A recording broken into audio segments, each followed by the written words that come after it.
সুপ্রিয় দর্শক শ্রোতা বন্ধুরা, অডিও আর্টের পক্ষ থেকে সবাইকে একরাশ শুভেচ্ছা ও ভালোবাসা জানিয়ে শুরু করছি আজকের অডিও বুক।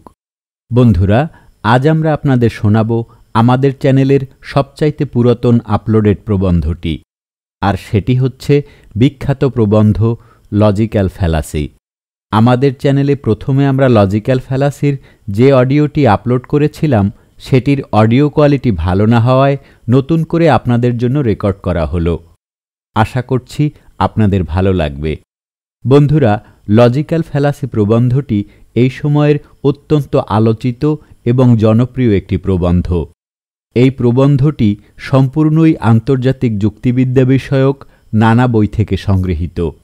লেখাটি একটি সম্মিলিত প্রচেষ্টা।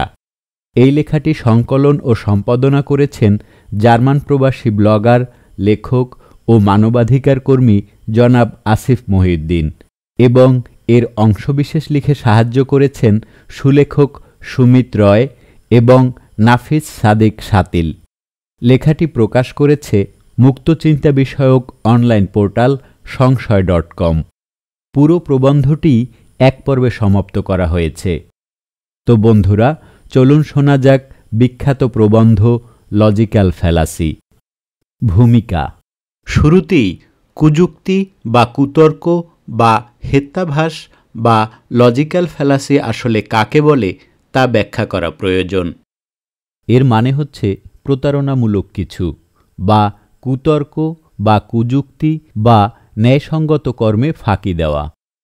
যুক্তিবিদ্যায় প্রচলিত কিছু অনর্থক কথার মারপ্যাচ কিংবা ভুল যুক্তি, কুযুক্তি, অপযুক্তি বা কুতর্ক জুড়ে দেওয়ার প্রবণতা দীর্ঘদিন ধরে লক্ষণীয় ছিল, এবং এগুলো সবই যে কুতর্ক তা দ্বিধাহীনভাবে প্রমাণিত হয়েছে।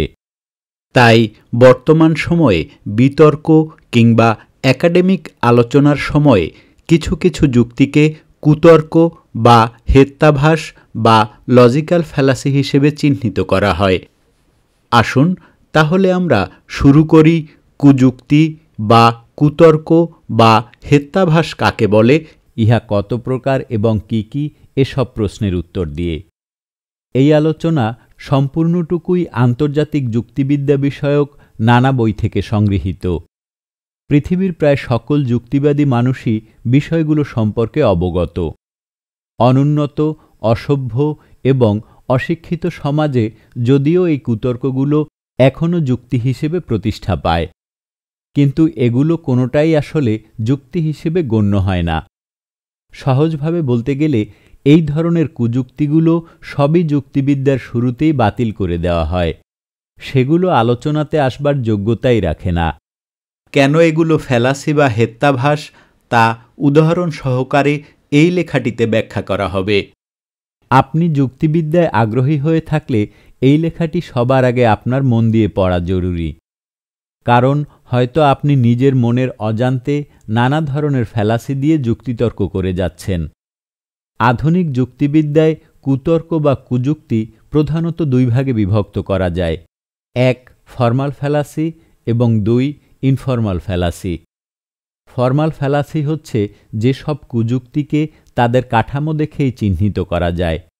অন্যদিকে ইনফর্মাল ফ্যালাসিতে আপাতদৃষ্টিতে যুক্তি আছে বলে মনে হলেও সেগুলো প্রাথমিক প্রস্তাব ও যুক্তির মাধ্যমে পাওয়া ফলাফলের মধ্যে যোগসূত্র পাওয়া যায় না, বা পাওয়া গেলেও দুর্বল বা ভুল যোগাযোগ প্রতিষ্ঠা হয়।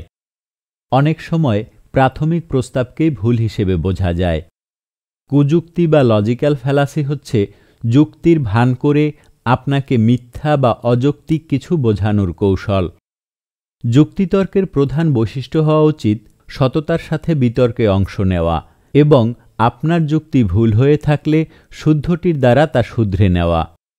অসৎভাবে যারা বিতর্ক করে বা চালাকিপূর্ণ যুক্তি তুলে ধরে তাদের থেকে সাবধান থাকা খুবই জরুরি, কারণ তারা আপনাকে ভুল বা চালাকিপূর্ণ কথা বলে আপনার মাথায় কাঁঠাল ভেঙে খাবে।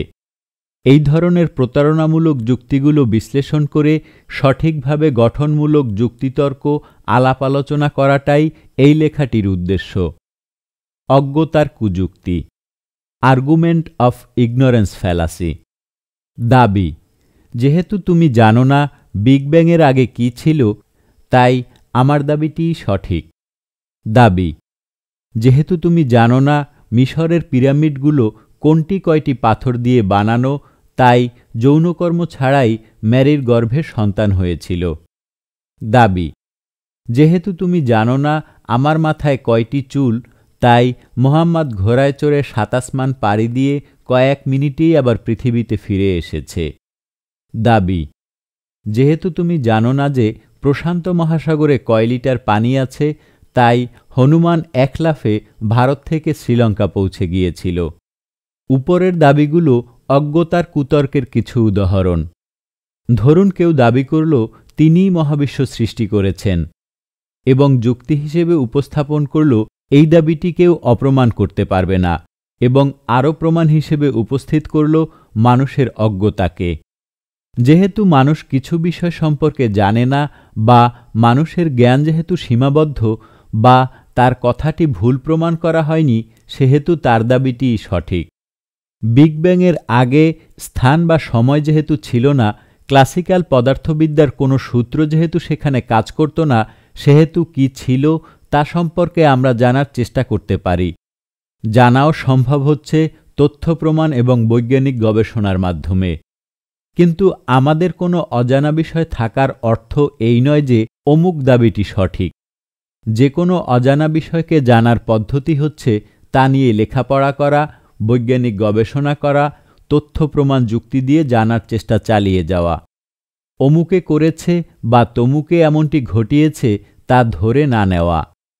কোনো অজানা বিষয় অপ্রমাণিত কোনো কিছুর সপক্ষের যুক্তি বা প্রমাণ হতে পারে না। প্রাধিকারের কুযুক্তি, আর্গুমেন্ট ফ্রম অথরিটি ফ্যালাসি।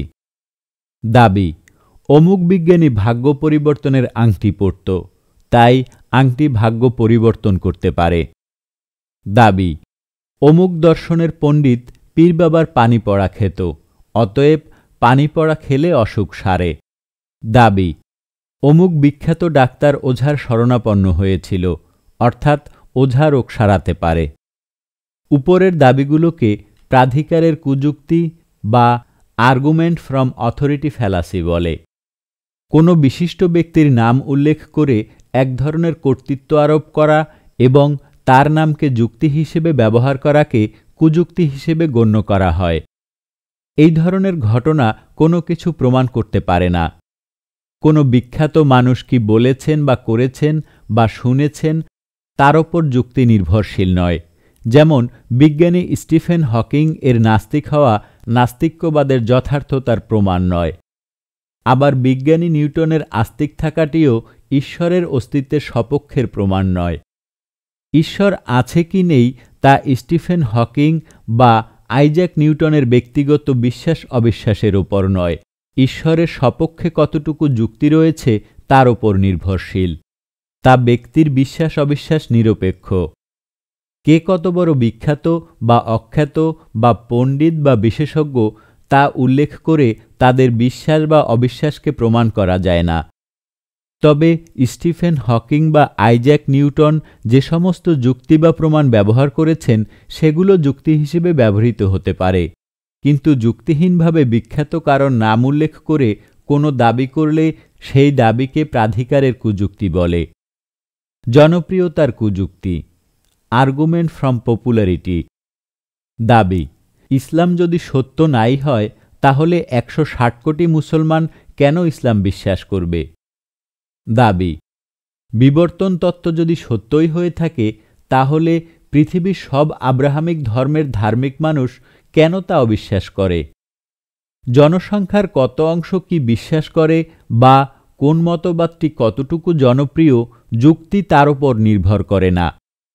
যুক্তি বা বিজ্ঞান গণতান্ত্রিক কোনো ব্যবস্থা নয় যে কত মানুষ তা মানল সেটার ওপর নির্ভর করবে।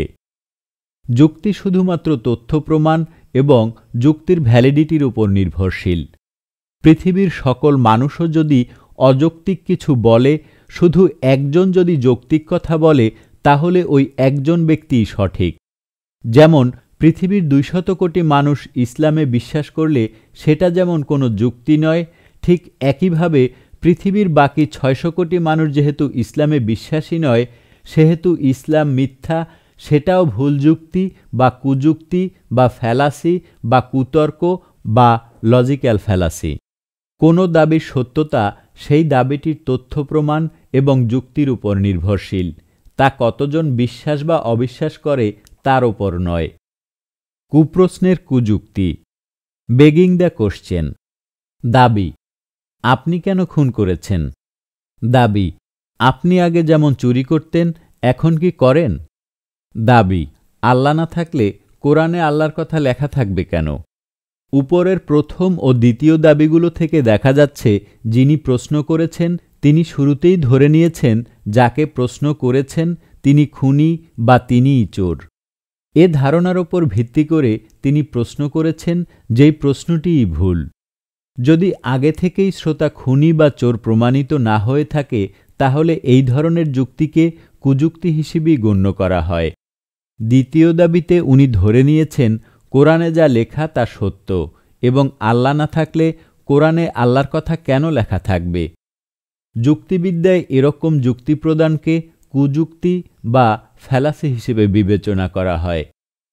খড়ের মানুষ হারানোর কুযুক্তি, স্ট্রম্যান ফ্যালাসি। বিপক্ষের তার্কিক আসলে যা বলেননি সেরকম কিছু তিনি বলেছেন দাবি করে সেই বক্তব্যকে যুক্তি দিয়ে পরাজিত করার যুক্তিকেই স্ট্রম্যান ফ্যালাসি বা খড়ের মানুষ বানিয়ে তার সাথে যুদ্ধ করার কুযুক্তি বলে। যেমন ধরুন, বক্তা ক বলেছেন আমি ঈশ্বরে বিশ্বাস করি না। বক্তা খ বলেছেন ক আসলে ফ্রি সেক্স করার জন্য ঈশ্বরে বিশ্বাস করেন না।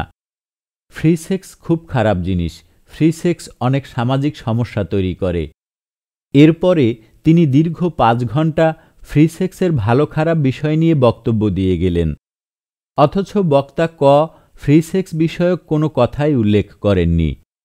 লক্ষণীয় বিষয় হচ্ছে বক্তা খ হয়তো ফ্রি সেক্সের ভালো খারাপ বিষয়ে কিছু বক্তব্য দিয়ে মাঠ গরম করতে চাচ্ছিলেন। তাই ঈশ্বরের অস্তিত্ব অনস্তিত্ব সম্পর্কে আলোচনা না করে উনি নিজেই বিপক্ষের বক্তার একটি বানানো আর্গুমেন্ট তৈরি করলেন এবং সেটাকে হারিয়ে দিলেন।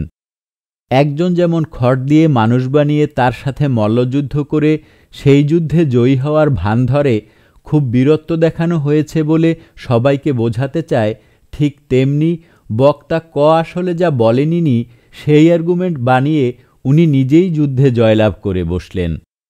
ঈশ্বরের অস্তিত্ব অনস্তিত্বের সাথে ফ্রি সেক্স অথবা কোনো ধরনের সেক্সই প্রাসঙ্গিক নয়।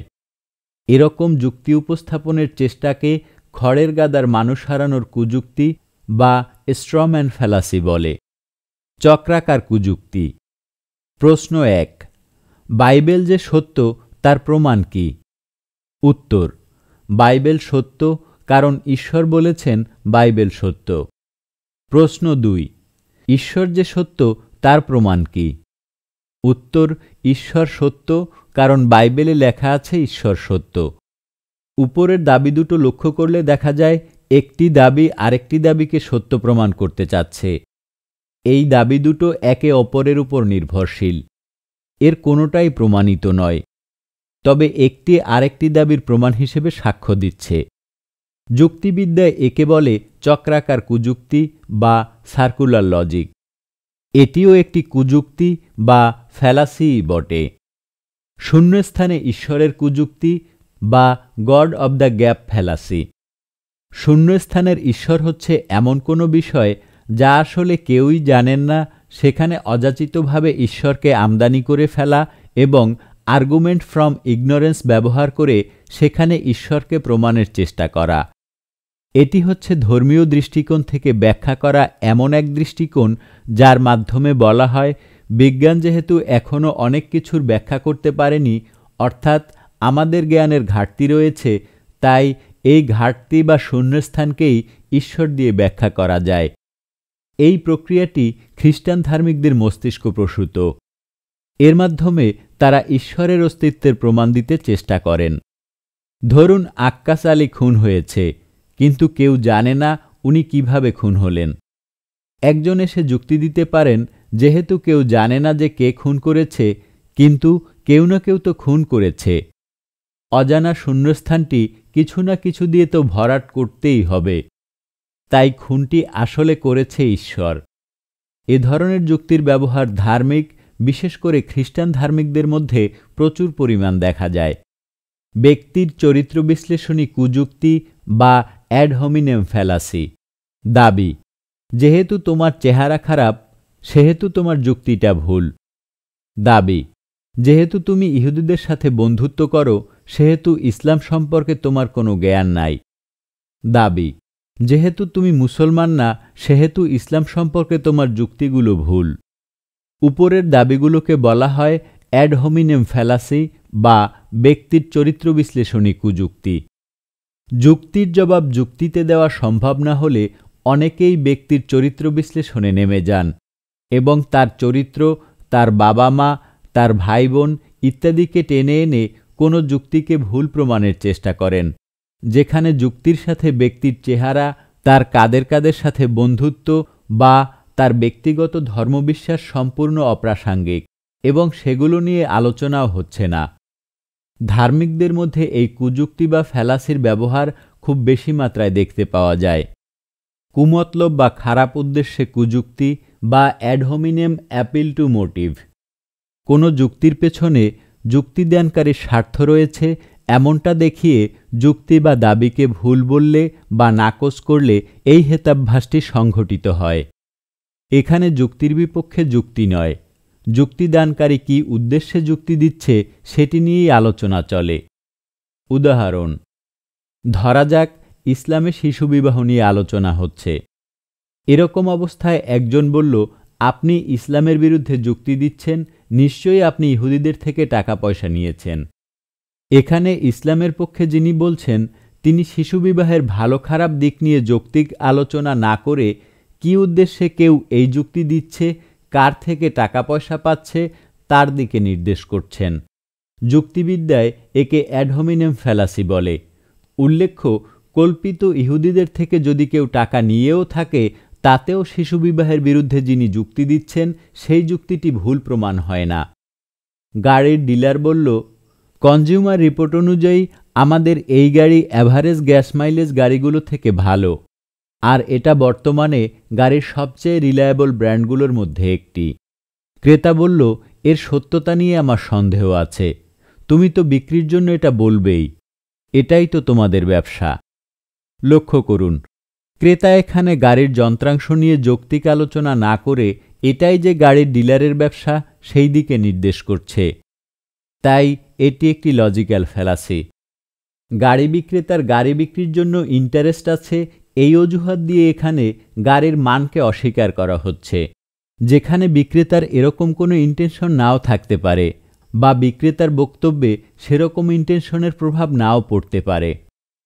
আবার ধরুন, একজন বলল, মব যদি উত্তেজিত হয়ে ধর্ষককেও গণপিটুনি দেয়, তাহলেও সেটা সঠিক হবে না, এতে বিচারহীনতার সংস্কৃতি প্রকাশিত হয়, তাকে পুলিশে দেওয়ার প্রয়োজন।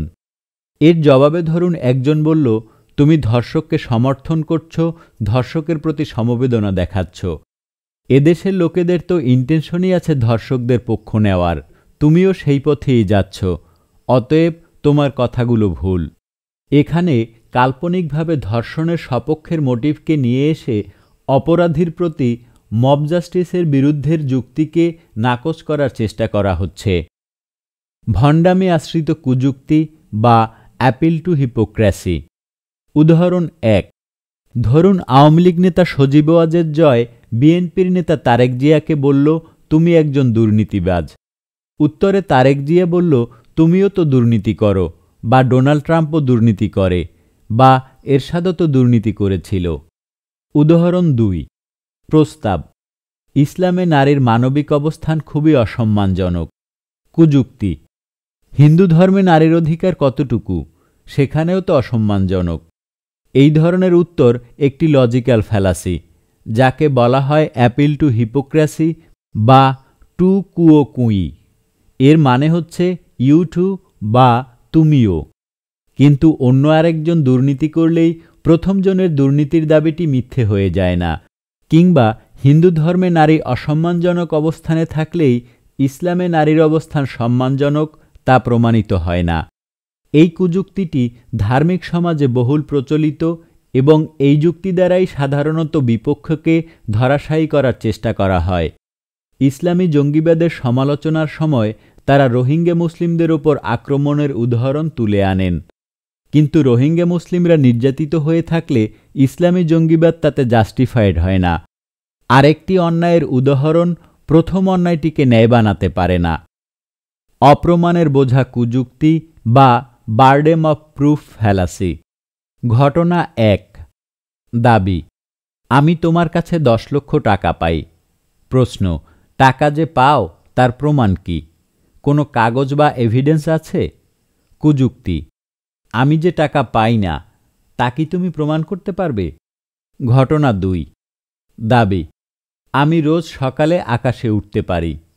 প্রশ্ন: উঠতে যে পারো তার প্রমাণ কি? কুযুক্তি: আমি যে রোজ সকালে উঠতে পারি না তা কি তুমি প্রমাণ করতে পারবে? ঘটনা 3। দাবি: সুপারম্যানের সাথে আমার প্রতিদিন কথা হয়। প্রশ্ন: সুপারম্যান যে আছে তার প্রমাণ কি?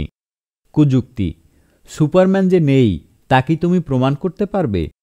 উপরের প্রতিটি দাবি এবং দাবির সপক্ষে কুযুক্তিগুলো লক্ষ্য করুন।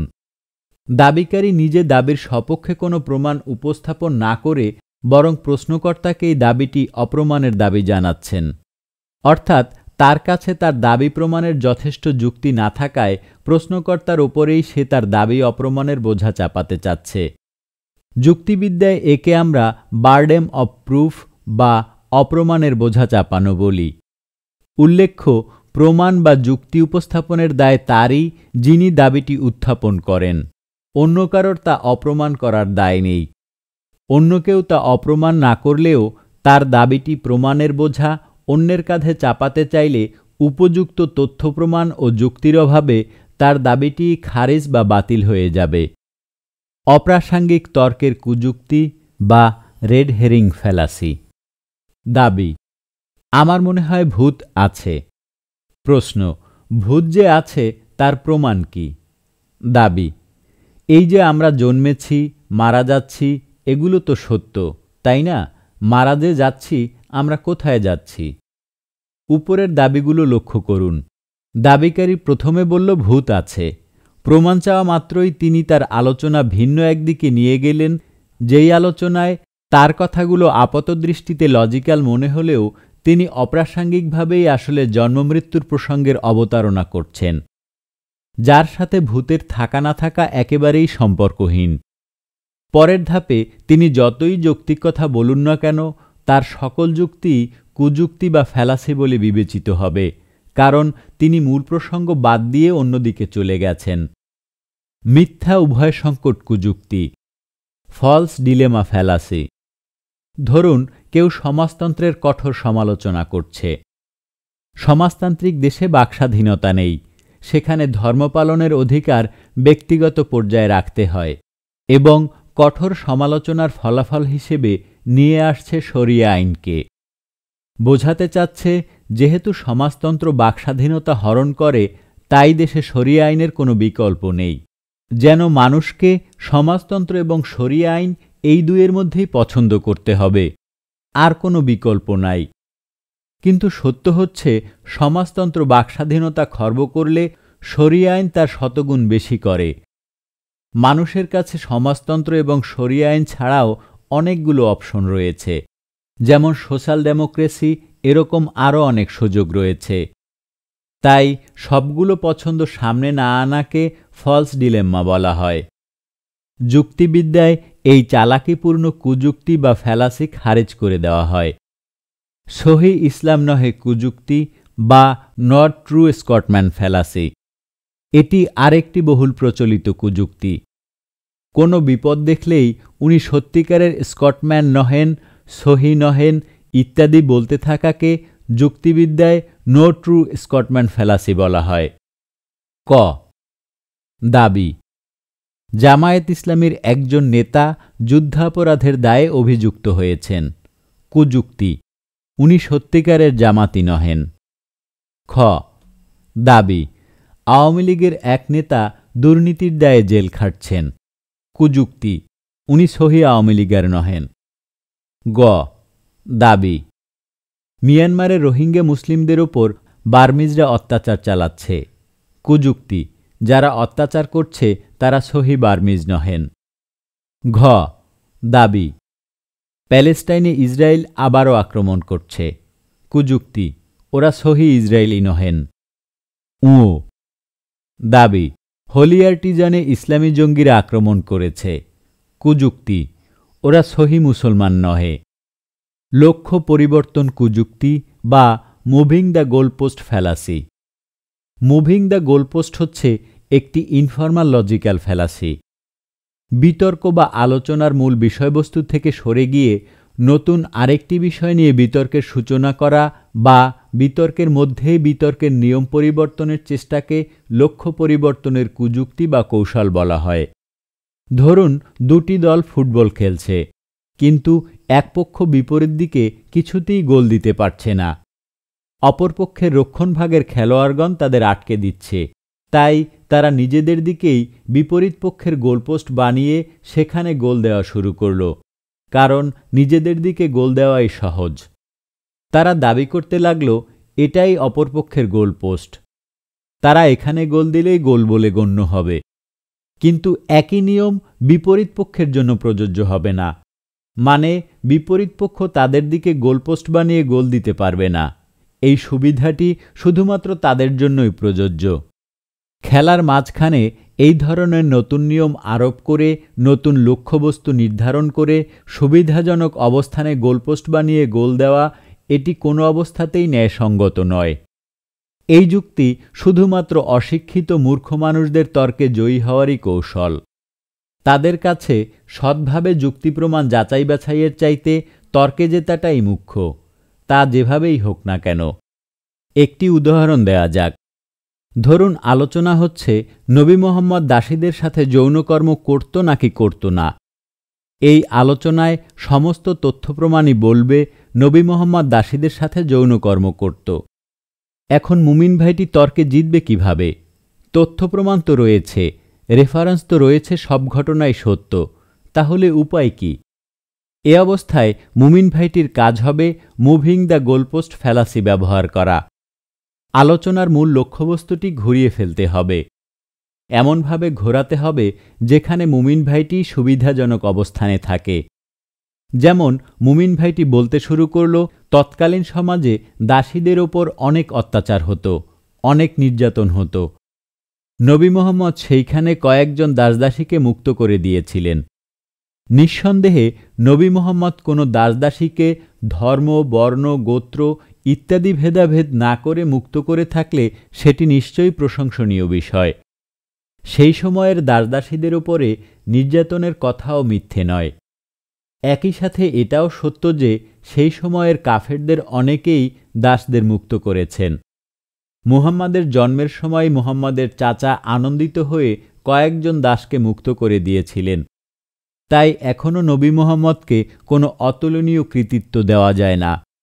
কিন্তু সেই আলোচনাটাই একদম অন্য একটি আলোচনা। আমাদের মূল আলোচনা ছিল নবী মুহাম্মদ তার দাসীর সাথে সহবত করতেন কিনা। মুমিন ভাইটি খুব কৌশলে মুভিং দ্য গোলপোস্ট ফ্যালাসি ব্যবহার করে গোলপোস্টটি তার সুবিধাজনক স্থানে নিয়ে গেছেন। বিতর্কের ক্ষেত্রে এই কাজটি একটি অসততা, তবে অশিক্ষিত মানুষদের ক্ষেত্রে এটি খুব জনপ্রিয় কৌশল, নিজেকে সান্ত্বনা দেওয়ার কৌশল। তালগাছ আমার কুযুক্তি বা argument from final consequence fallacy. উপস্থাপিত যুক্তি, প্রমাণ, তথ্য যাই বলুক না কেন, যুক্তিতর্কের ফলাফল আপনি আগেই নির্ধারণ করে সেই বিশ্বাসে স্থির থাকলে তাকে আমরা বলি আর্গুমেন্ট ফ্রম ফাইনাল কনসিকুয়েন্সেস। ধরুন, আপনার বিশ্বাস হচ্ছে বিবর্তনবাদ মিথ্যা। আপনি বিবর্তন তত্ত্ব নিয়ে বিতর্ক করতে আসলেন এবং বিবর্তনের সপক্ষে সমস্ত তথ্য, প্রমাণ, যুক্তি শোনার পরেও তার বিপরীতে উপযুক্ত তথ্য, প্রমাণ, যুক্তি দিতে ব্যর্থ হওয়ার পরেও আপনি বলতে থাকলেন, যত যাই হোক বিবর্তন তত্ত্ব মিথ্যা, কারণ আপনার আস্থা যুক্তি বা তথ্য প্রমাণে নয়, আপনার আস্থা বিশ্বাসে। এরকম আস্থায় আপনার অবস্থানকে তালগাছবাদী কুযুক্তি বা argument from final consequences fallacy বলে। পক্ষপাত দুষ্ট নিশ্চিত কুযুক্তি, কনফার্মেশন বায়াস ফ্যালাসি। যেহেতু আপনি মুসলিম পরিবারে জন্মেছেন এবং ছোটবেলা থেকেই ইসলাম ধর্মকে সত্য বলে মেনে নিয়েছেন, তাই আপনার দাবি হচ্ছে পৃথিবীর 4200টি ধর্মের মধ্যে আপনার ধর্মটিই একমাত্র সত্য এবং সঠিক, বাদবাকি সবই ভুয়া এবং বিকৃত। আপনি ভারতের কোনো হিন্দু পরিবারে জন্মালে ঠিক একইভাবে একই যুক্তিতে হিন্দু ধর্মটিই পৃথিবীর একমাত্র সত্য ধর্ম বলে তখন আপনার মনে হতো। যেহেতু আপনি কোন ধর্মটি সঠিক তা তথ্য প্রমাণ দিয়ে যাচাই বাছাই না করে শুরুতেই এই সিদ্ধান্তে পৌঁছেছেন যে জন্মসূত্রে পাওয়া ধর্মটিই একমাত্র সঠিক ধর্ম, তাই আপনার দাবি পক্ষপাত দোষে দুষ্ট। তাই এই যুক্তিটি একটি কুযুক্তি বা ফ্যালাসি। পৃথিবীর বেশিরভাগ ধার্মিক মানুষই মনে করে তিনি যেই পরিবারে ঘটনাচক্রে জন্মেছেন সেই পরিবারের ধর্মটিই একমাত্র ধর্ম। হিন্দু ধর্মের ধার্মিক লোক মনে করেন তার ধর্মটিই একমাত্র সত্য ধর্ম, খ্রিস্টান ধর্মের ধার্মিক লোকও মনে করেন তার ধর্মটিই একমাত্র সঠিক ধর্ম, ঠিক তেমনি মুসলমান ধর্মের ধার্মিক লোকও মনে করেন তার ধর্মটিই একমাত্র সঠিক ধর্ম। তিনি তার ধর্মের সপক্ষে যে সকল যুক্তি আছে সেগুলো খুঁজে বের করেন এবং সেইগুলো প্রচার করেন। তার ধর্মের বিপক্ষের যুক্তিগুলোকে তিনি এড়িয়ে যান বা বাতিল করে দেন। সবিশেষ মিনতি কুযুক্তি, স্পেশাল প্লেডিং ফ্যালাসি। আপনার দাবি সবকিছুরই স্রষ্টা থাকতে হবে, স্রষ্টা ছাড়া কোনো কিছু এমনি এমনি হওয়া সম্ভব নয়। প্রশ্ন, তাহলে স্রষ্টার সৃষ্টি কিভাবে হয়েছে? কে করেছে? তিনি কি এমনি এমনি হয়েছেন? দাবি, হ্যাঁ, তিনি এমনি এমনিই হয়েছেন। তার কোনো স্রষ্টার প্রয়োজন নেই, তিনি স্বয়ম্ভূ, স্বয়ংসম্পূর্ণ। প্রশ্ন, কিন্তু আপনি কিছুক্ষণ আগেই তো বললেন সবকিছুর স্রষ্টা থাকতে হবে। সেই একই যুক্তিতে স্রষ্টার স্রষ্টা না থাকাটা আপনার যুক্তির বরখেলাপ হয়ে গেল না? দাবি, আল্লাহ একটি স্পেশাল ক্যারেক্টার, উনি সৃষ্টির ঊর্ধ্বে, ওনার স্রষ্টার প্রয়োজন নেই।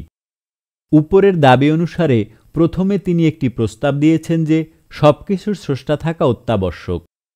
পরে তিনি নিজেই আবার আল্লাহ বা ঈশ্বরকে সেই প্রস্তাবের বাইরে কিছু স্পেশাল সুবিধা দেওয়ার দাবি জানিয়েছেন এই বলে যে উনি এই প্রস্তাব বা নিয়মের ঊর্ধ্বে। এটি একটি কুযুক্তি। একে বলা হয় স্পেশাল প্লিয়েডিং ফ্যালাসি। যখন কারো দেওয়া সূত্র বা প্রস্তাব বা রুল সে বা অন্য কেউ ভঙ্গ করে এবং সেই ভঙ্গ করাকে তিনি স্পেশাল কিছু সুবিধা বলে চালিয়ে দিতে চান, তাকে আমরা সবিশেষ মিনতি কুযুক্তি বা স্পেশাল প্লিয়েডিং ফ্যালাসি বলতে পারি।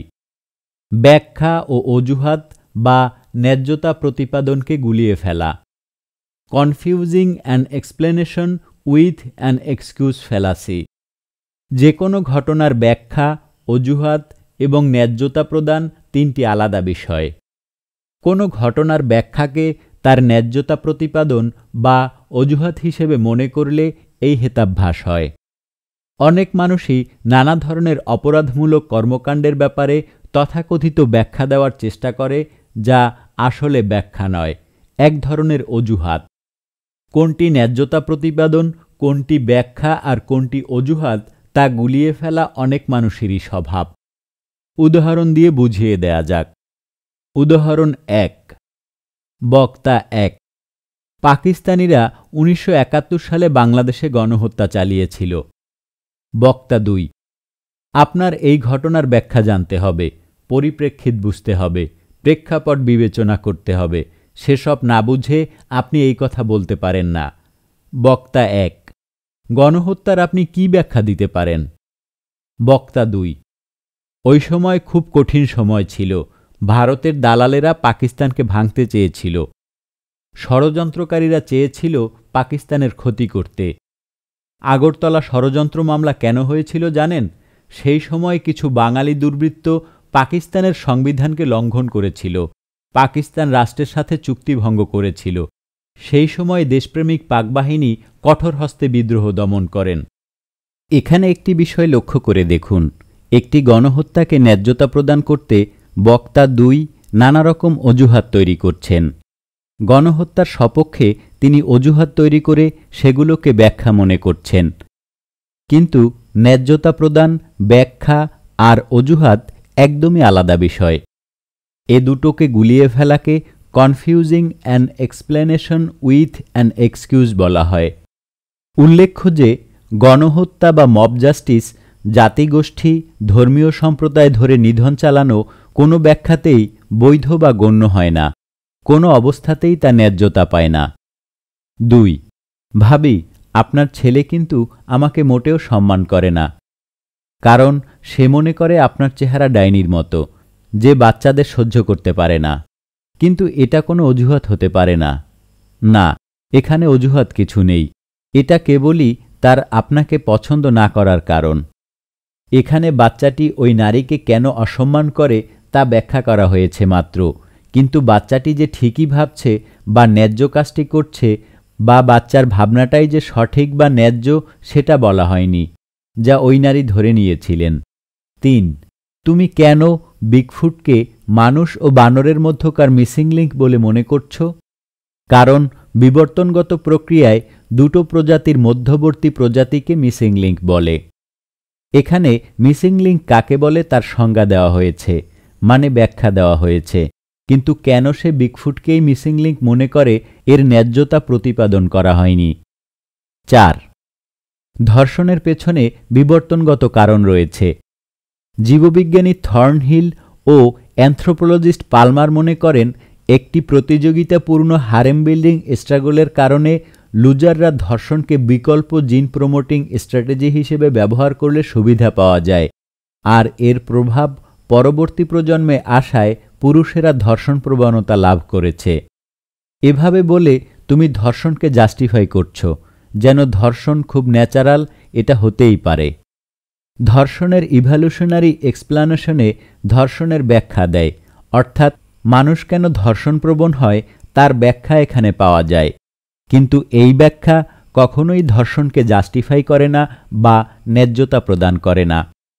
অর্থাৎ ধর্ষণের পেছনে প্রাকৃতিক কারণও রয়েছে বলেই এটা নৈতিক এমন কিছু বলে না। আর সেই সাথে ইভ্যালুয়েশন থেকে আসা প্রবণতা ধর্ষণের কোনো এক্সকিউজ বা অজুহাত হতে পারে না। এটা তাই অপরাধী থাকবে, কারণ মানুষের মধ্যে ধর্ষণ প্রবণতা থাকলেও নিজেকে কন্ট্রোল করার অপশন আছে। বিবর্তনের দ্বারা মানুষ নৈতিক ও সামাজিক বৈশিষ্ট্য লাভ করেছে। এছাড়া মানুষের আচরণ কেবল জিনই নয়, পরিবেশও নিয়ন্ত্রণ করে।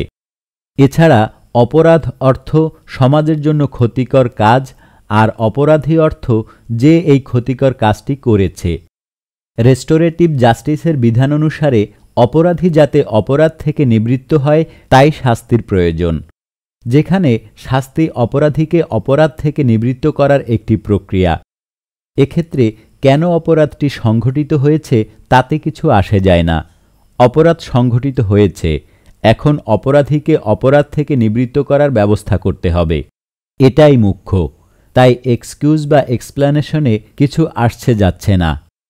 তবে বৈজ্ঞানিক কারণ অনুসন্ধানে এবং মানুষের চরিত্র বুঝবার জন্য স্বাধীনভাবে বিবর্তনগত কারণ অনুসন্ধানের প্রয়োজন আছে, যেখানে নৈতিক সিদ্ধান্ত আরোপণের মাধ্যমে এটা ঠিক কি ভুল এই বিষয়ক মন্তব্য করার কিছু নেই, বরং এই অনুসন্ধান অপরাধ বন্ধের কাজে সহায়তা করতে পারে, যা সমাজের জন্য মঙ্গলজনক হবে। উপরের উদাহরণে একটি ঘটনার বৈজ্ঞানিক ব্যাখ্যা প্রদান এবং সেই ঘটনাকে জাস্টিফাই করার জন্য ব্যাখ্যা প্রদানকে গুলিয়ে ফেলা হয়েছে, তাই এটি একটি লজিক্যাল ফ্যালাসি। তাহলে আমরা ব্যাখ্যা প্রদান এবং অজুহাতের মধ্যে পার্থক্য কিভাবে করব? অজুহাত: ধরুন, যখন কেউ বলবে মেয়েটি ধর্ষিত হয়েছে, এখানে মেয়েটিরই দোষ ছিল, মেয়েটাই হয়তো কম কাপড় পরেছে, ছেলেটিকে উত্তেজিত করেছে, কিংবা মেয়েটির চরিত্রে দোষ আছে, ইত্যাদি ইত্যাদি নানা রকম কথা। বৈজ্ঞানিক ব্যাখ্যা: লক্ষ বছরের বিবর্তনের ধারায় বিভিন্ন প্রাণীর মধ্যে ধর্ষণের ইচ্ছা পরিলক্ষিত হয় বলে গবেষণায় দেখা গেছে। বিবর্তনের ধাপে ধাপে যেই প্রাকৃতিক নির্বাচন ঘটেছে, সেখানে শারীরিকভাবে অপেক্ষাকৃত শক্তিশালী একজন পুরুষ, যারা সাধারণ অন্য পুরুষের সাথে লড়াইয়ে কুলিয়ে ওঠেনি, তারা অপেক্ষাকৃত কম শক্তিশালী নারীর উপর যৌন নির্যাতন চালিয়েছে। সেখান থেকে হওয়া বাচ্চারা সেই সব জিন বহন করেছে। সেই সাথে পারিপার্শ্বিক ঘটনা, সামাজিক নিয়মকানুন এবং শিক্ষা সেই সব বাচ্চাদের ভেতরে সেই সব জিন সচল করতে সাহায্য করেছে। বৈজ্ঞানিক ব্যাখ্যা যখন দেয়া হচ্ছে, সেটি কাজটির ন্যায্যতা প্রদান নয়। এখানে কোনোভাবেই কাজটি নৈতিক নাকি অনৈতিক সেই সিদ্ধান্তে যাওয়া হয় না। বিজ্ঞানের উদ্দেশ্যও তা নয়। বিজ্ঞানের উদ্দেশ্য এই সব ঘটনার পেছনের কারণ অনুসন্ধান করা। যখন কারণগুলো সঠিক এবং বৈজ্ঞানিকভাবে নির্ণয় করা সম্ভব হবে, সমস্যাগুলো কিভাবে সমাধান করা যাবে তার উপায়ও মিলতে থাকবে। প্রকৃতিগত হেতাভ্যাস বা ন্যাচারালিস্টিক ফ্যালাসি। অনেক সময় যুক্তি হিসেবে বলা হয়, যেহেতু অমুক বিষয়টি প্রাকৃতিক তাই সেটি ভালো বা নৈতিক, অথবা তমুক বিষয়টি অপ্রাকৃতিক তাই মন্দ বা অনৈতিক। এরকম দাবিগুলোকে সাধারণভাবে প্রকৃতিগত হেতাভ্যাস বলে। সাধারণত কি হয়, সাধারণত কি হয় না, এর উপর ভিত্তি করে কি হওয়া উচিত, কি হওয়া বাধ্যতামূলক, কি হওয়া উচিত নয়, কি করা যাবে না, এরকম নৈতিক সিদ্ধান্ত নেওয়া হয়, তখন এই বিশেষ হেতাভ্যাসটি সংঘটিত হয়। হেতাভ্যাসটি খুব সাধারণ এবং বেশিরভাগ লোকই স্বীকৃত সামাজিক এবং নৈতিক রীতির জন্য এটি নজরে নেন না। এ কারণে আমরা যুক্তি থেকে সরে এসে যা হয় তাকে হতেই হবে বলে মনে করি। যেমন সতীদাহ প্রথা যুগ যুগ ধরে চলে আসছে, তাই এটি স্বাভাবিক এবং ভালো। কিন্তু যুগ যুগ ধরে চলে আসা মানেই কোনো কিছু ভালো বা সঠিক হয় না। যুগ যুগ ধরে চলে আসছে তাই এটি ভালো মনে করার কোনো যুক্তি নেই। আবার যেহেতু ইতিহাসের সূচনা থেকেই যুদ্ধ হয়ে আসছে, সব জাতিই কমবেশি যুদ্ধ করেছে, তাই এটা নৈতিকভাবে খারাপ হতে পারে না। কিন্তু যুদ্ধ অবশ্যই একটি খারাপ বিষয়। সেটি সাধারণভাবে অনেকবার ঘটে থাকলেও তা খারাপ।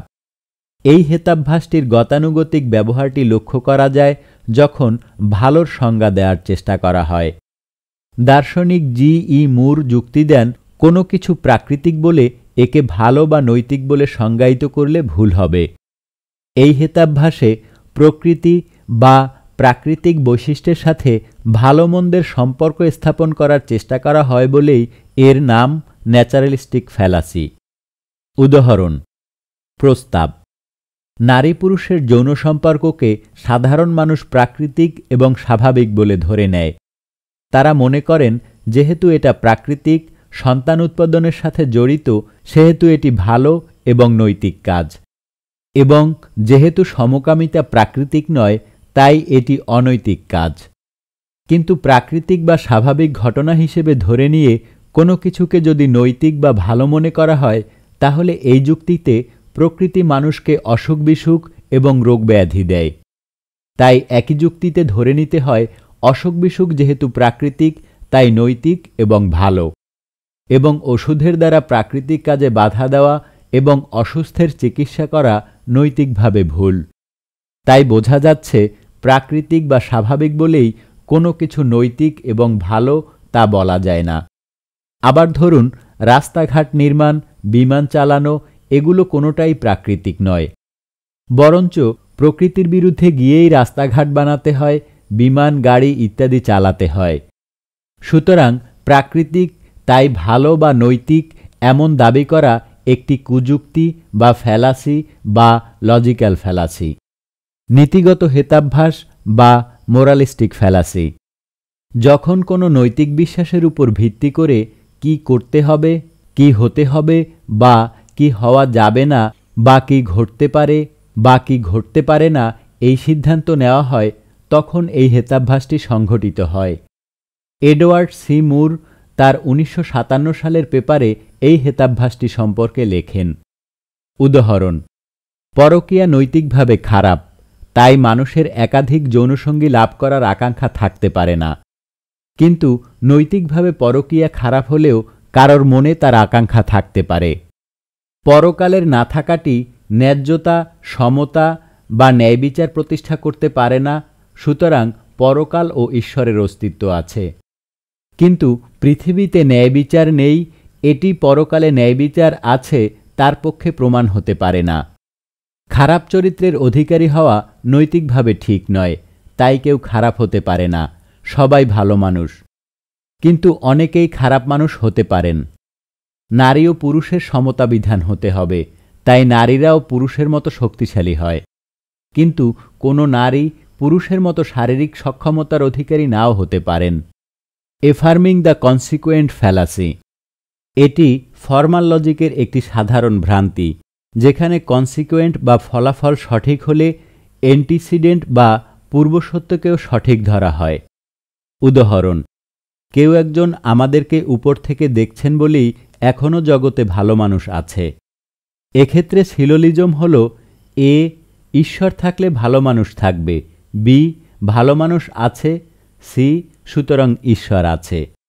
এখানে সমস্যাটা হচ্ছে এ এর কারণে বি হয় বলে, বি হয়েছে বলে এ যে হতেই হবে এমন নয়, কারণ বি এর কারণ এ ছাড়াও সি, ডি, ই সহ আরও অনেক কিছুই হতে পারে। এক্ষেত্রে ঈশ্বর থাকলে ভালো মানুষ থাকবে এর অর্থ এই নয় যে শুধু ঈশ্বর থাকলেই ভালো মানুষ থাকবে, আরও অনেক কারণেই ভালো মানুষ থাকতে পারে। তাই এটি একটি কুযুক্তি বা ফ্যালাসি বা লজিক্যাল ফ্যালাসি, যাকে আমরা বলি affirming the consequent, cherry picking fallacy. যখন আমরা বিভিন্ন রকমের এভিডেন্স, ডেটা বা সম্ভাবনা থেকে আমাদের অনুকূলে যায় এমন ডেটা বা এভিডেন্স বা সম্ভাবনাকে গ্রহণ করি, তখন এই হেতাভ্যাসটি সংঘটিত হয়। উদাহরণ 1: দাবি। কোরআনে বলা হয়েছে পৃথিবী এবং আকাশ একসময় একসাথে ছিল। আল্লাহ পাক তা আলাদা করেন, যা বিগ ব্যাং তত্ত্বের দিকেই নির্দেশ করে। প্রশ্ন: বিগ ব্যাং তত্ত্বে কোথাও বলা হয়নি পৃথিবী এবং মহাবিশ্ব একসময় একই বিন্দুতে ছিল। আমাদের অবজারভেবল মহাবিশ্বের বয়স 13.8 বিলিয়ন বছর এবং পৃথিবীর বয়স 4.543 বিলিয়ন বছর। অর্থাৎ পৃথিবী নামক কোনো কিছুর অস্তিত্ব মহাবিশ্ব সৃষ্টির প্রায় 9 বিলিয়ন বছর পরের ঘটনা। তাহলে পৃথিবী এবং মহাবিশ্ব একসাথে ছিল এরকম বলার পেছনের যুক্তি কি? এছাড়াও কোরআন অনুসারে পৃথিবীকে আগে সৃষ্টি করা হয়েছে, এর পরে আল্লাহ আকাশের দিকে মনোযোগ দেন। অর্থাৎ আকাশে আমরা যা দেখতে পাই, কোরআন অনুসারে সেসবের বয়স পৃথিবী থেকে কম। অথচ আমাদের কাছে এরকম তথ্য প্রমাণ আছে যে মহাবিশ্বের অসংখ্য নক্ষত্র পৃথিবীর চাইতে অনেক পুরনো, অনেক প্রাচীন। তাহলে কোরআনের দাবিগুলো সত্য কিভাবে হয়? লক্ষ্য করুন, প্রথম কথাটির দাবিদার চেরি পিকিং করছেন, অর্থাৎ বিজ্ঞানের সাম্প্রতিক তথ্যের সাথে যতটুকু মিলছে ততটুকু উনি বলছেন অন্যান্য বিষয়ে উজ্জ রেখে। তাই এটি একটি ফ্যালাসি, যাকে আমরা বলি চেরি পিকিং ফ্যালাসি। উদাহরণ 2: আমাদের পলিটিক্যাল ক্যান্ডিডেট তার আয়ের শতকরা 10 ভাগ অভাবীদের দান করেন, প্রতি রবিবার চার্চে যান এবং সপ্তাহে একদিন হোমলেস শেল্টারে গিয়ে স্বেচ্ছাসেবকের কাজ করেন। তিনি একজন সৎ ও যোগ্য ক্যান্ডিডেট। এখানে যে বিশেষ গুণগুলোর কথা বলা হয়েছে সেগুলোই যে তার সকল বৈশিষ্ট্যের প্রতিফলন করবে এমন কোনো কথা নেই। হতে পারে তিনি অভাবী সেক্স ওয়ার্কারদের নিজের লাভের বিনিময়ে অর্থ দান করেন, প্রতি রবিবার চার্চ থেকে বেরিয়ে পাশের স্ট্রিপ ক্লাবে যান, আর প্রতি সপ্তাহে একদিন হোমলেস শেল্টারে যাবার কারণে সেখানে ড্রাগ ডিলারদের ঠেক বসে। উদাহরণ 3: আপনার সিভিতে লেখা আছে যে আপনি খুব হার্ডওয়ার্কার, সব কিছুতেই আপনার অনেক মনোযোগ এবং দীর্ঘ সময় ধরে কাজ করতে আপনার কোনো সমস্যা নেই। ইয়েস স্যার, আমি আপনার আগের অফিসের বসের সাথে কথা বলেছি। তিনি বলেছেন আপনি বারবার বিভিন্ন জিনিস পরিবর্তন করেন যা পরিবর্তন করা উচিত নয়। আপনি অন্যের প্রাইভেসি নিয়ে খুব একটা কেয়ার করেন না, আর কাস্টমার রিলেশনের ক্ষেত্রে আপনার স্কোর খুবই খারাপ। ইয়েস স্যার, এগুলোও সত্যি। খুব ভালো, আমাদের সোশ্যাল মিডিয়া টিমে তোমাকে স্বাগতম। সিভি, রেজিউম এসব চেরি পিকিং ইনফরমেশনের ক্লাসিক উদাহরণ। একটি রেজিউমে কেবল এই লেখা থাকে যে কেন আপনি পদটির জন্য যোগ্য, তবে আপনার বেশিরভাগ নিয়োগদাতাই বোঝেন যে এগুলো একপাক্ষিক, তাই তারা আরও বেশি এভিডেন্সের জন্য ইন্টারভিউ ও রিকমেন্ডেশনের দ্বারস্থ হন। উদাহরণ 4: লোকটি ধর্ষকদের গণপিটুনির বিরুদ্ধে লিখেছেন। নিশ্চয়ই তিনি ধর্ষণ সমর্থন করেন ও ধর্ষকদের প্রতি তার সমবেদনা কাজ করে। ধর্ষকদের প্রতি সমবেদনা কাজ করা ধর্ষকদের প্রতি সমর্থন থাকে। এসব ধর্ষকদের গণপিটুনি দেবার বিরোধিতার কারণ হতেই পারে, কিন্তু এটাই এর একমাত্র কারণ নয়। মব জাস্টিস সমর্থন করে না। মব জাস্টিস সমর্থন না করা, বিচারহীনতার সংস্কৃতির বিরুদ্ধে থাকা, অপরাধীর আত্মপক্ষ সমর্থনের সুযোগে বিশ্বাস করা ইত্যাদি অনেক কারণ থাকতে পারে এটা নিয়ে লেখার। কিন্তু এদের মধ্যে নিজের অনুকূলে কাজ করে এমন একটি সম্ভাবনা নিয়েই যদি দাবি করা হয়, তাহলে চেরি পিকিং ঘটবে। Appeal two normality fallacy. এই হেতাভ্যাসটি সংঘটিত হয় যখন কি স্বাভাবিক নয়, কি হয়ে আসছে, কি কখনো হয়নি, এর উপর ভিত্তি করে যখন কোনো নৈতিক সিদ্ধান্ত টানা হয়, কোনোটাকে ভালো কোনোটাকে মন্দ বলা হয়। অন্যভাবে বললে, সচরাচর ঘটে কিংবা সচরাচর ঘটে না, সবাই করে কিংবা সবাই করে না, এর ওপর ভিত্তি করে যদি কোনো কাজকে নৈতিক, ভালো, মন্দ ইত্যাদি বলে সিদ্ধান্ত টানা হয়, তাহলে তাকে আপিল টু নর্মালিটি ফ্যালাসি বলা হয়। উদাহরণ 1। 1400 বছর আগে পরাজিত বাহিনী লোকেদের হত্যা করে তাদের স্ত্রী কন্যাদের তুলে এনে গনিমতের মাল নাম দিয়ে তাদের সাথে যৌন সম্পর্ক করাটাই স্বাভাবিক ছিল, তাই এই কাজকে খারাপ বলা যায় না। কিন্তু 1400 বছর আগে কোন কাজ খুবই স্বাভাবিক ছিল, সকলেই করত, সেই কারণেই তা নৈতিক বা ভালো বলে গণ্য হতে পারে না। উদাহরণ 2। বাংলাদেশের সব সরকারি কর্মকর্তা কর্মচারীই ঘুষ খায়, তাই ঘুষ খাওয়ার মধ্যে খারাপ কিছু নেই। কিন্তু সকল কর্মকর্তা কর্মচারী ঘুষ খেলেই, দুর্নীতি করলেই দুর্নীতি করা বৈধ বা নৈতিক বা ভালো কাজ বলে গণ্য হতে পারে না। উদাহরণ 3। বাংলাদেশে তারেক জিয়া দুর্নীতি সৃষ্টি করেন নাই, তার আগেও দুর্নীতি হতো। তারেক জিয়ার আগে আওয়ামী লীগও দুর্নীতি করেছে। দুর্নীতি বাংলাদেশের মতো দেশে এই সময়ের পরিপ্রেক্ষিতে স্বাভাবিক বিষয়, সবাই করে। পুলিশ, আমলা, কর্মচারী, কর্মকর্তা সকলেই করে। তাহলে তারেক জিয়া দুর্নীতি করে কি অপরাধটা করেছে? কিন্তু তারেক জিয়া দুর্নীতি সৃষ্টি করেনি, তার আগেও দুর্নীতি হতো, সকলেই দুর্নীতি করত, সেটাই সেই সময়ের স্বাভাবিক ছিল। এগুলোর কোনোটাই দুর্নীতিকে ন্যায্যতা দান করে না। দুর্নীতি করা, জনগণের কষ্টার্জিত অর্থ লুট করা খারাপ, এবং সেটা একজন করলেও খারাপ, সেটা সকলে করলেও খারাপ। খারাপ যেটা সেটা খারাপই থাকে।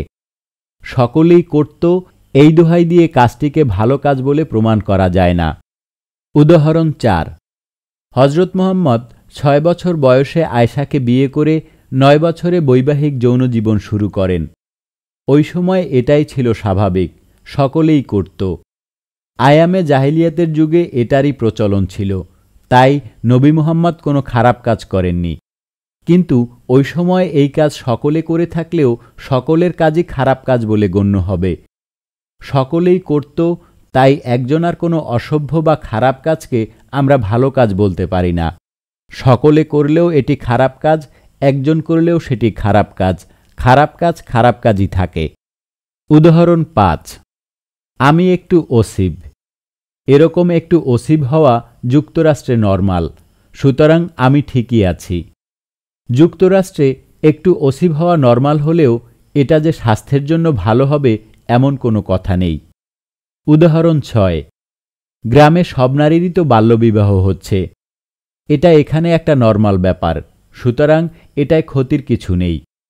একই কারণে এটিও একটি হেতাভ্যাস। উদাহরণ 7। এরকম ধর্ষককে ধরে গণপিটুনি দেওয়ার ঘটনা আগে কোনো দিন ঘটেছে? এগুলো আমাদের সমাজে খুব একটা নরমাল না, তাই এটা নিয়ে এত উদ্বিগ্ন হবার কিছু নেই। গণপিটুনি দেওয়াটা ঠিকই হয়েছে। ধর্ষককে গণপিটুনি দেওয়ার ঘটনা আগে কখনো না ঘটলেও, এটি নরমাল না হলেও এই বিষয়টি যে গুরুত্বপূর্ণ না, বিচারহীনতার সংস্কৃতি, মব জাস্টিসের সংস্কৃতি ও মানব নৈতিকতায় এর কোনো প্রভাব থাকবে না, বা ধর্ষকের প্রতি মব জাস্টিস যে নৈতিক হয়ে যাবে এমন কোনো কথা নেই। বরং এরকম কিছু ক্রিটিক্যাল ইস্যুতে যেখানে অনেকেই মব জাস্টিসের পক্ষে থাকে, এমন ক্ষেত্রেই এসবের আলোচনা বেশি হওয়া উচিত, যুক্তিতর্ক হওয়া উচিত, কারণ এই ক্রিটিক্যাল টাইমেই ক্রিটিক্যাল থিঙ্কিংয়ের বিকাশ ঘটেছে। ঈশ্বরের দোহাই দেয়া কুযুক্তি বা অ্যাপিল টু হেভেন ফ্যালাসি।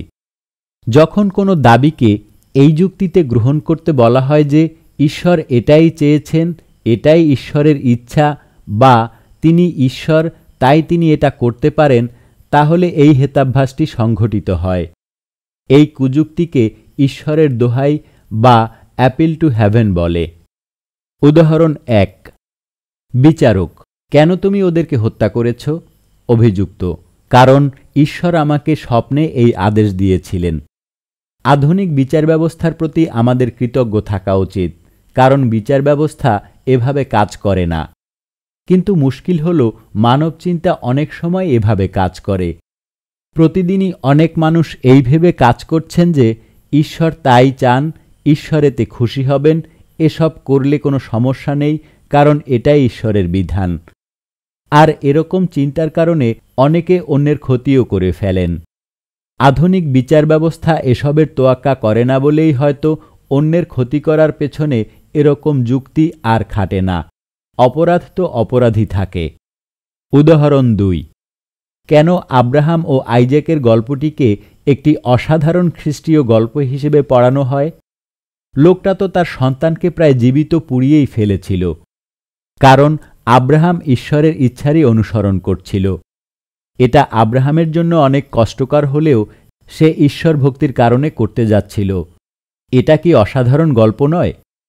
এখানে বোঝাই যাচ্ছে যে নিজের সন্তানকে আগুনে পোড়ানোর গল্প ততক্ষণ পর্যন্তই অসাধারণ যতক্ষণ পর্যন্ত এটা ঈশ্বরের ইচ্ছায় হয়ে থাকে। ঈশ্বরের ভক্তির জন্য সন্তান হত্যা করার ইচ্ছা পোষণ করলেই সন্তান হত্যা করার চেষ্টা ভালো কাজ হয়ে যায় না, তাতে যতই ঈশ্বরের ভক্তি প্রকাশ পাক।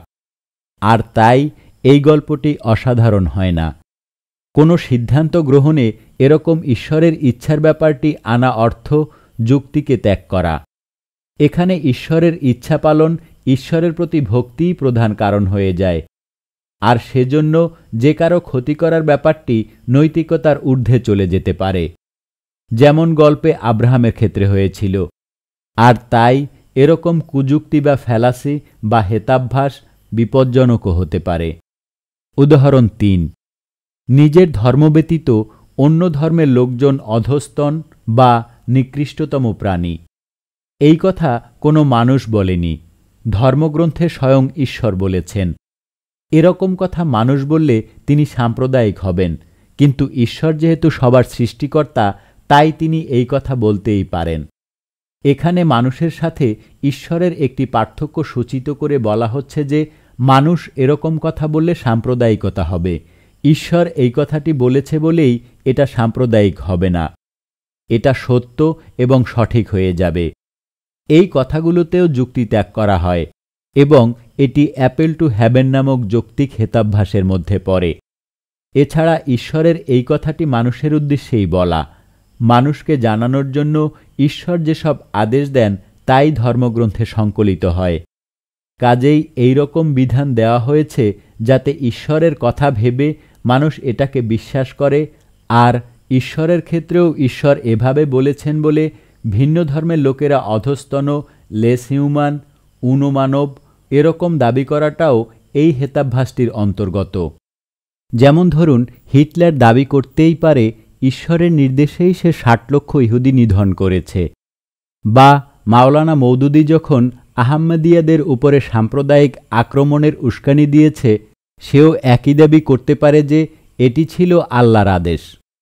তারা বলতেই পারে ঈশ্বর ভালো বোঝেন বলেই এই কাজ করতে আদেশ দিয়েছেন।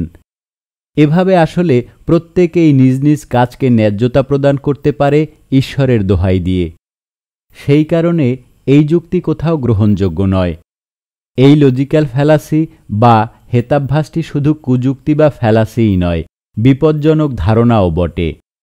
এই প্রসঙ্গে কথিত ঈশ্বরের আদেশে ডিয়েনা লোনি মার্ডার, শ্যারন ডালসন, আল্লাহর আদেশে রেজওয়ান হত্যাকাণ্ড, ঈশ্বরের নির্দেশে স্যামুয়েল ওয়ারেন সাফারের 8 বছরের বালিকা বিবাহ ইত্যাদি উল্লেখযোগ্য।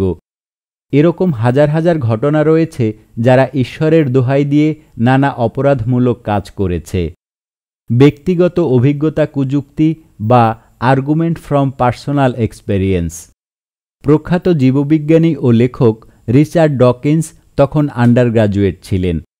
সে সময় তার এক ধার্মিক বন্ধু তার বান্ধবীসহ স্কটল্যান্ডের একটি দ্বীপে ক্যাম্পিং করতে যান এবং মাঝরাতে দুজনেরই ঘুম ভেঙে যায় শয়তানের কণ্ঠস্বর শুনতে পেয়ে। তাদের মতে এত ভৌতিক, পৈশাচিক, নারকীয় শব্দ কেবলমাত্র শয়তানেরই হতে পারে। পরবর্তীতে সেই বন্ধু পাদ্রী হিসেবেও দীক্ষা নেন। বেশ কিছুদিন পর রিচার্ড ডকিন্স আড্ডার ফাঁকে এই গল্পটি বলেন। সেখানে আবার উপস্থিত ছিলেন দুজন অভিজ্ঞ পাখি বিশেষজ্ঞ। তারা একসাথে হেসে ওঠেন এবং তারা সমস্বরে বলে ওঠেন, ম্যাংস শেয়ারওয়াটার। শয়তানের মতো কণ্ঠ হওয়ার কারণে সেই পাখিকে পৃথিবীর অনেক স্থানেই স্থানীয় ভাষায় ডেভিল বার্ডও বলে। ডকিন্সের বন্ধু ও তার বান্ধবীও ওই শয়তান পাখির ডাকই শুনেছিলেন, কিন্তু তাদের ধর্মীয় বিশ্বাস তাদের ওই ডাককে শয়তানের ডাক ভাবতে বাধ্য করে। কি হতো যদি তারা শয়তান বিষয়টার সাথেই পরিচিত না থাকত? এই ডাক শুনে হয়তো তাদের একটু গা ছমছম করত, অথবা সেটিও করত না। তাদের কাছে হয়তো খুব স্বাভাবিক একটি ঘটনাই মনে হতো। তারা কোনো প্রকার বিচার বিশ্লেষণ না করেই একটি অতি স্বাভাবিক ঘটনাকে শুধুমাত্র বিশ্বাসের সাহায্যে অলৌকিক ঘটনায় রূপান্তরিত করেছেন। এই ধরনের অভিজ্ঞতার কথা প্রায় শুনে থাকবেন। কোনো মুসলিম হয়তো বলবে সে জিন দেখেছে, আবার কোনো হিন্দু হয়তো বলবে সে ভূত বা পেতনি দেখেছে। এসবের পেছনে তার রোমাঞ্চকর অভিজ্ঞতার কাহিনীও শুনিয়ে দেবে। এ ধরনের ঘটনাকে বলা হয় নিজস্ব অভিজ্ঞতা থেকে কুযুক্তি বা ফ্যালাসি। দাবিকারী এখানে কোনো অলৌকিক সত্তার অস্তিত্ব প্রমাণের জন্য নিজস্ব অভিজ্ঞতাকে যুক্তি হিসেবে উপস্থাপন করে থাকেন। দাবিকারী আসলে কি ঘটেছিল সেটা যাচাইয়ের কোনো চেষ্টাই করেন না, বা এ বিষয়ে পুরোপুরি অজ্ঞ থাকেন। অজ্ঞতাকে কাজে লাগিয়ে দাবি উপস্থাপিত হলে এটি অজ্ঞতার কুযুক্তিও বটে। পুরো ঘটনাটিকে তিনি তার নিজস্ব বিশ্বাসের স্থান থেকেই বিবেচনা করে থাকেন। এ ধরনের কুযুক্তি বা ফ্যালাসি কোনো অবাস্তব চরিত্রের অস্তিত্ব প্রমাণে হরহামেশাই ব্যবহৃত হয়ে থাকে। কোনো অজানা বিষয়কে জানার পদ্ধতি হচ্ছে তা নিয়ে পড়ালেখা করা, বৈজ্ঞানিক গবেষণা ও তথ্য প্রমাণ যুক্তি দিয়ে তা জানার চেষ্টা চালিয়ে যাওয়া। অজানা বিষয় অপ্রমাণিত কোনো কিছুর সপক্ষে যুক্তি বা প্রমাণ হতে পারে না। ন্যায্য বিশ্ব অনুকল্প, just world hypothesis. Cognitive bias অর্থ হচ্ছে জ্ঞানীয় পক্ষপাত, যা আসলে আরোহী যুক্তির একটি পদ্ধতিগত ভুল। মানুষের আবেগ, পূর্ব থেকে নিয়ে আসা বিশ্বাস তার সামনে থাকা তথ্য প্রমাণগুলোর মধ্যে গ্রহণ বর্জনের ক্ষেত্রে প্রভাব বিস্তার করে। অর্থাৎ সে যা শুনতে চায়, যা শুনলে সে আনন্দিত হয়, যা তার বিশ্বাসকে স্বস্তি দেয়, সেই ধরনের তথ্য প্রমাণ সম্পর্কে সচেতনভাবে তার পক্ষপাত। একজন ব্যক্তি যখন বিষয়গতভাবে তথ্য সংগ্রহ বা স্মরণ রাখে, তখন তার পূর্বধারণা বা সংস্কার বা বিশ্বাসের সাথে যা মিলে যায়, সেই সব তথ্যের প্রতি তার এক ধরনের পক্ষপাত থাকে। তার মধ্যে তাড়না থাকে যে সে যেই মতবাদ বা বিশ্বাস লালন করে সেগুলো যেন সত্য প্রমাণ করা যায়।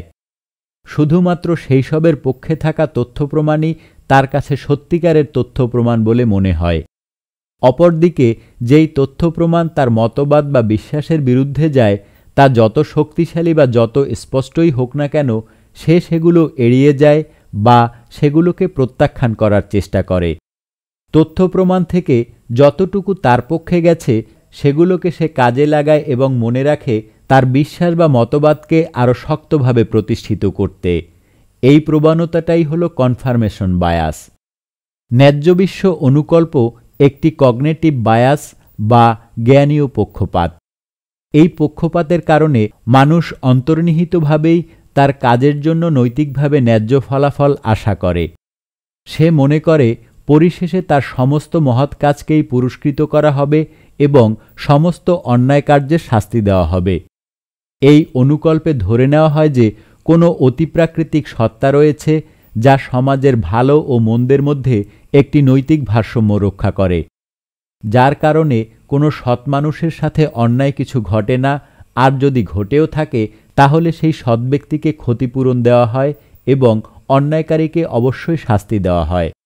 এই বিশ্বাসটি আধ্যাত্মিক বিচার, পরকাল ইত্যাদিকেও নির্দেশ করে। আর সেই সাথে এর কারণে মানুষের কুযুক্তি গ্রহণ করার সম্ভাবনা সৃষ্টি হয়, যেখানে সে মনে করে যে তার সাথে খারাপ কিছু হয়েছে কারণ সে এটিই ডিজার্ভ করে। এই কগনিটিভ বায়াস নিয়ে মনোবিজ্ঞানী মেলভিন জে লার্নার গবেষণা করেছেন। লার্নারের মনে প্রশ্ন তৈরি হয় যে কোনো রাজতন্ত্রের রাজা যদি নিষ্ঠুরভাবে তার প্রজাদের অত্যাচার করত এবং প্রজারা সেই কষ্ট সহ্য করত, তাহলে কেনই বা তার পরও রাজাদের প্রতি প্রজাদের জনসমর্থন বলবৎ থাকত?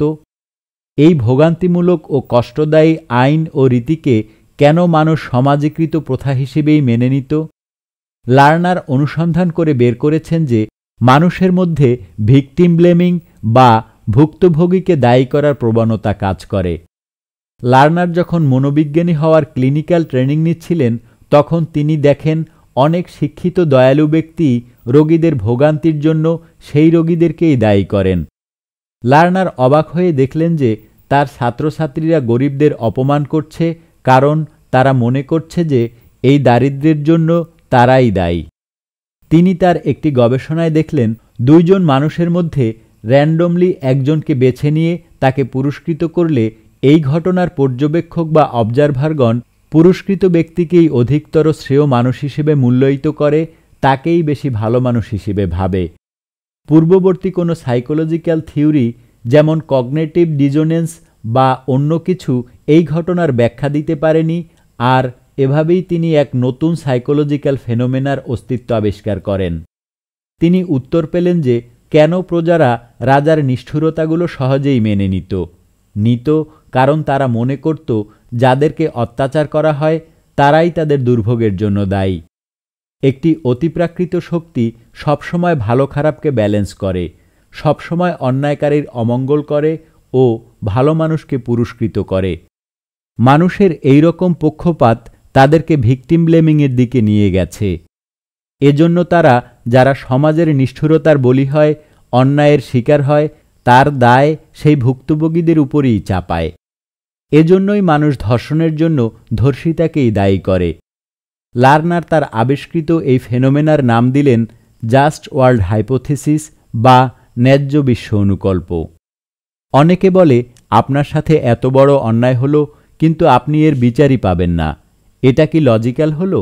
এটা কি নৈতিক হলো? হ্যাঁ, এটা লজিক্যাল হলো। অন্যায় হলেই যে বিচার হতে হবে এটা লজিক নয়, বরং ন্যায্য বিশ্ব অনুকল্প নামক জ্ঞানী পক্ষপাতের কারণে ঘটা লজিক্যাল ফ্যালাসি। নৈতিক কিনা জিজ্ঞেস করছেন?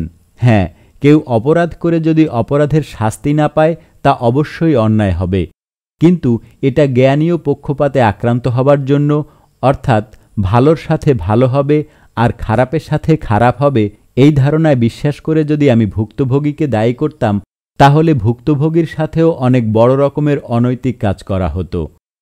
যেমন ধরুন, কোরআনে খুব পরিষ্কারভাবেই বলা আছে, নিশ্চয়ই তোমার রব যার জন্য ইচ্ছা রিজিক বাড়িয়ে দেন এবং যার জন্য ইচ্ছা তা সীমিত করেন।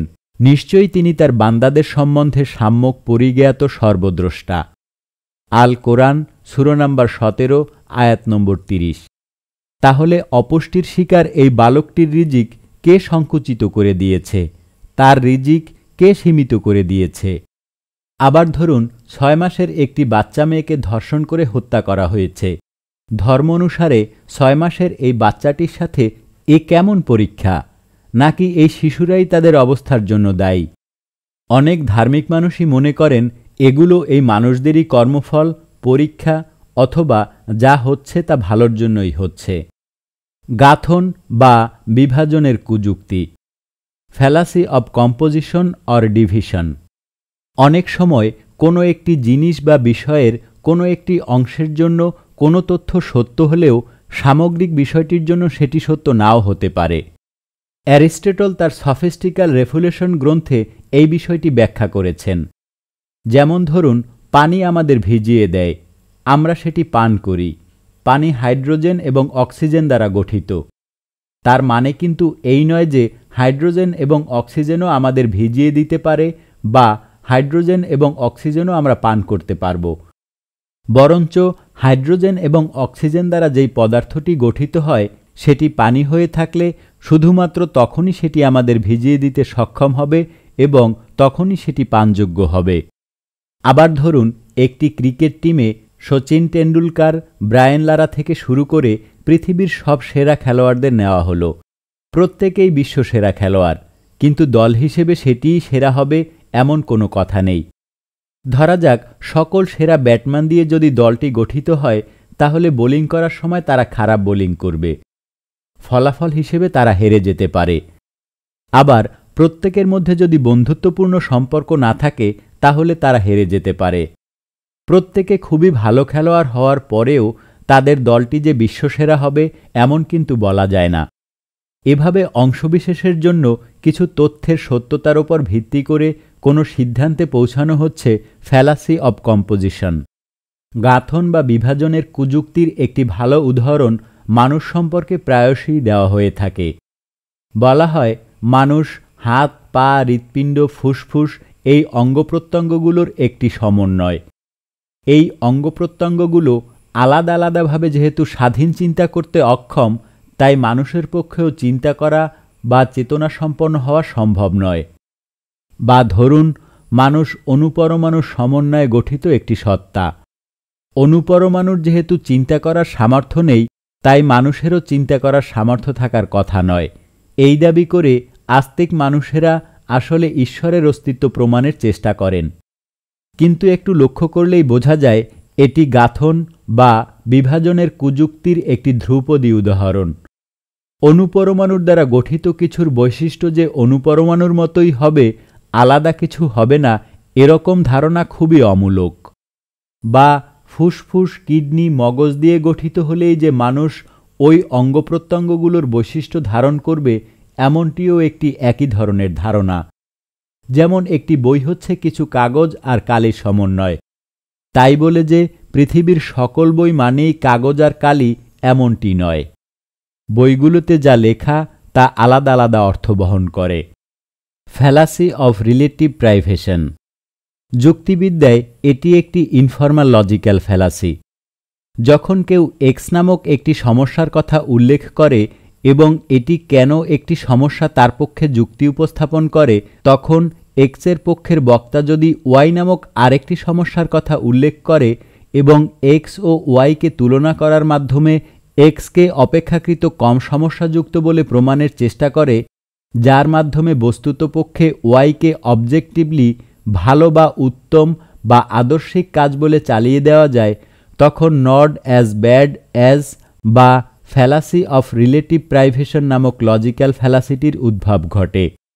এর অর্থ হচ্ছে যখনই কেউ আপনার কোনো কাজের সমালোচনা করতে আসবে, আপনি স্রেফ তাকে আরেকজনের অধিক বাজে কাজের একটি উদাহরণ উল্লেখ করে আপনার বাজে কাজটির বৈধতা দেওয়ার চেষ্টা করবেন।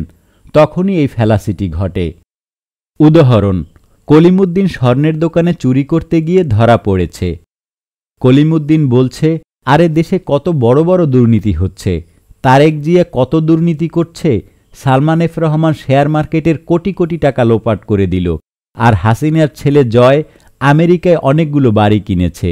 সেই তুলনায় আমি তো অনেক ভালো, তাই আমার চুরিটি কোনো অপরাধ হতে পারে না। কিন্তু অন্য সকলে চুরি করলেও কলিমুদ্দিনের চুরিটি তো বৈধতা পায় না, সেটি অপরাধী থাকে। বাংলাদেশের প্রায় প্রতিটি সরকারি অফিসেই দুর্নীতি হয়। এর জবাবে যদি কেউ বলে, কিন্তু উগান্ডায় তো আরও বেশি দুর্নীতি হয়, পাকিস্তানেও দুর্নীতি হয়, উগান্ডা বা পাকিস্তানের চাইতে বাংলাদেশে অনেক কম দুর্নীতি হয়, সেই সাথে বিএনপি সরকারের আমলেও তো দুর্নীতি হতো। আপনার প্রেক্ষাপট, পরিপ্রেক্ষিত ইত্যাদি বুঝতে হবে। আমার দল আওয়ামী লীগ দেশে দুর্নীতি চালু করেনি, এটি দেশে আগে থেকেই প্রচলিত ছিল।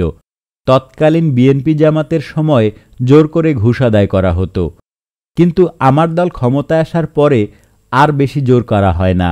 ঘুষ নেয়ার পরে সরকারি অফিসে কফিও খাওয়ানো হয়। তাই বলা যায় বাংলাদেশে কোনো দুর্নীতি হয় না, বা হলেও সেটি বৈধ দুর্নীতি। এখানে বিষয়টি লক্ষ্য করুন। অন্য দেশে দুর্নীতি হয় বা আগের আমলে দুর্নীতি ছিল, এগুলো তো এটি প্রমাণ করে না যে এখনকার সময়ে দুর্নীতি হয় না, এবং এগুলো তো দুর্নীতিকে বৈধতাও দেয় না। আবার ধরুন, বাংলাদেশের মেয়েরা পথে ঘাটে চলতে গেলে নানা রকম যৌন নির্যাতনের শিকার হয়। এর বিপরীতে একজন বলল, ভারতে তো মেয়েদের রাস্তায় সরাসরি গ্যাংরেপ করা হয়। এই সেদিনও দিল্লিতে একটি মেয়ে গণধর্ষণের শিকার হল। সেই সাথে বিএনপি সরকারের আমলেও তো এগুলো হতো। আপনার প্রেক্ষাপট পরিপ্রেক্ষিত বুঝতে হবে। আমাদের দল এগুলো চালু করেনি। এটি দেশে আগে থেকেই প্রচলিত ছিল। তৎকালীন বিএনপি জামাতের সময়ে ঘরে ঢুকে ঢুকে মেয়েদেরকে ধর্ষণ করা হতো। কিন্তু আমার দল ক্ষমতায় আসার পরে ঘরে ঢুকে ঢুকে আর মেয়েদেরকে ধর্ষণ করা হয় না। মেয়েরা বাইরে গেলে একটু আধটু করা হয়। তাই বলা যায় বাংলাদেশে কোনো নারীর উপর যৌন নির্যাতন হয় না, আর যেটা হয় তা খুব একটা খারাপ কিছু না। এখানেও খেয়াল করুন, অন্য দেশে ধর্ষণ হয় বা আগের আমলে ধর্ষণ হতো, এগুলো তো এটি প্রমাণ করে না যে এখনকার সময়ে যৌন নির্যাতন হয় না। আবার ধরুন, খ্রিস্ট ধর্মে নারীর সম্পর্কে অসম্মানজনক বক্তব্য রয়েছে। বাইবেলের নতুন নিয়ম 3 অধ্যায়ে 2:12 এবং 13 বলা হয়েছে, নারীরা সম্পূর্ণ বশ্যতাপূর্বক নীরবে নতভ্রম হয়ে শিক্ষা গ্রহণ করুক। আমি কোনো নারীকে শিক্ষা দিতে অথবা পুরুষের ওপর কর্তৃত্ব করতেই দেই না, বরং নারী নীরব থাকুক। একথার বিপরীতে কেউ বলতেই পারে, কিন্তু হিন্দু ধর্মে তো আরও খারাপ খারাপ কথা রয়েছে। হিন্দু ধর্মে নারীদের স্বামীর দাসী হিসেবে উল্লেখ করা হয়েছে, এমনকি বিক্রি করে দেওয়ার কথাও বলা আছে। আপনার সেই সময়ের প্রেক্ষাপট এবং পরিপ্রেক্ষিত বুঝতে হবে। আমার ধর্ম এগুলো চালু করেনি, এগুলো সমাজে আগে থেকেই ছিল। তৎকালীন পৌত্তলিক ধর্মের অনুসারীরা মেয়েদের কোনো অধিকারই দিত না, কিন্তু যিশু আসার পরে মেয়েরা পেয়েছে সর্বোচ্চ সম্মান। তার মানে খ্রিস্ট ধর্মে আসলে নারীকে অনেক সম্মান দেওয়া হয়েছে।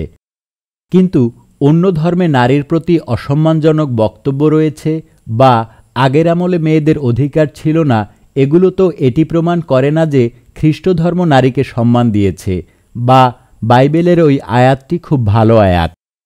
ধরুন, একটি কাল্পনিক ধর্মে ধর্ষণের বৈধতা দেওয়া হয়েছে, কিন্তু কেন দেওয়া হয়েছে?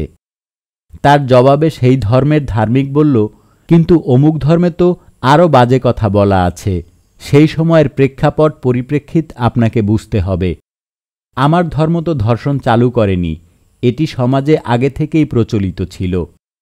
তৎকালীন বর্বর সমাজে খুব অত্যাচার করে ধর্ষণ করা হতো, মারপিট করা হতো, অনেক সময় হাত পা কেটে ফেলা হতো। ধর্ষিতার কোনো অধিকারই ছিল না। কিন্তু আমার ধর্ম ধর্ষণ করার পরে ধর্ষিতা নারীকে বিরিয়ানি খাওয়াতে বলা হয়েছে। বিরিয়ানির সাথে হালকা সালাদ এবং বোরহানিও দিতে বলা হয়েছে। দেখুন, আমার ধর্ম ধর্ষিতাকে কতটা সম্মান দিয়েছে। এরপরও নাস্তিকরা বাজে কথা বলবে জানি, কারণ তারা তো ইহুদিদের থেকে টাকা পায়। কিন্তু অন্য ধর্মে আরও খারাপ কিছু রয়েছে বা আগের আমলে আরও খারাপ কিছু ছিল, এগুলোও তো এটি প্রমাণ করে না যে যেই বিষয়ের আলোচনা হচ্ছে সেটি ভুল। ইসলামে দাসপ্রথাকে বৈধতা দেওয়া হয়েছে। এর জবাবে একজন মুমিন মুসলমান বলল, সেই সময়ের প্রেক্ষাপট পরিপ্রেক্ষিত ইত্যাদি আপনাকে বুঝতে হবে। ইসলাম ধর্ম দাসপ্রথা চালু করেনি, এটি সমাজে আগে থেকেই প্রচলিত ছিল। ইসলাম শুধু তাকে বৈধতা দিয়েছে। তৎকালীন বর্বর আইয়ামে জাহেলিয়াতের সময় সমাজে দাসদের খুব অত্যাচার করা হতো, মারপিট করা হতো, অনেক সময় হাত পা কেটে নেওয়া হতো। দাসদের কোনো অধিকারই ছিল না। কিন্তু আমাদের ধর্ম দাসদেরকে নান্নার কাচ্চি বিরিয়ানি খাওয়াতে বলেছে। বিনিময়ে ইসলামে মালিকেরা দাসীদের সাথে যৌনকর্ম করতে পারবে, এই বিধানও করা হয়েছে। দেখুন, আমার ধর্ম দাসদাসীদের কতটা সম্মান দিয়েছে। এরপরও নাস্তিকরা বাজে কথা বলবে জানি, কারণ তারা তো ইহুদিদের থেকে টাকা পায়। তাই বলা যায় দাসপ্রথা খারাপ কিছু নয়। ইসলামী দাসদেরকে দিয়েছে সর্বোচ্চ সম্মান। সুতরাং ইসলামী দাসপ্রথা খুবই ভালো ব্যবস্থা এবং আবারও সারা পৃথিবীতে ইসলামী দাসপ্রথা চালু করা উচিত। কিন্তু অন্য ধর্মে আরও খারাপ কিছু রয়েছে বা আগের আমলে আরও খারাপ কিছু ছিল, এগুলো তো এটি প্রমাণ করে না যে যেই বিষয়টির সমালোচনা হচ্ছে সেটি ভুল। দাসপ্রথা মানব ইতিহাসের সবচেয়ে ভয়ঙ্করতম অপরাধ, মানবতার সাথে অন্যায়। মানুষের অত্যন্ত গুরুত্বপূর্ণ মৌলিক অধিকার হচ্ছে স্বাধীনভাবে জীবনযাপনের অধিকার। দাসপ্রথা দাসের একদম মৌলিক একটি অধিকার, বাকস্বাধীনতা হরণ করে, তাকে একটি সম্পত্তি হিসেবে গণ্য করে। মালিক চাইলে তাকে বিক্রি করতে পারে, মালিক চাইলে তাকে যে কোনো কাজ করাতে পারে। শুধু তাই নয়, তাকে যেভাবে ইচ্ছা ব্যবহারও করতে পারে। এরকম ভয়াবহ ব্যাপারকে বৈধতা দেওয়া অবজেক্টিভলি খুব বড় অনৈতিক কাজ। বন্ধুরা, শুনলেন বিখ্যাত প্রবন্ধ লজিক্যাল ফ্যালাসি। আপনার সন্তানের হাতে খেলনা হিসেবে বন্দুক পিস্তল না দিয়ে তার হাতে সুন্দর সুন্দর বই তুলে দিন। বই পারে আমাদের অন্ধত্বকে ঘুচিয়ে আমাদের ভেতরের মনুষ্যত্বকে জাগিয়ে তুলতে। যুদ্ধহীন একটি সুন্দর পৃথিবীর জন্য বইয়ের কোনো বিকল্প নাই। সবাই ভালো থাকুন, সুস্থ থাকুন। আজকের মতো শুভ বিদায়।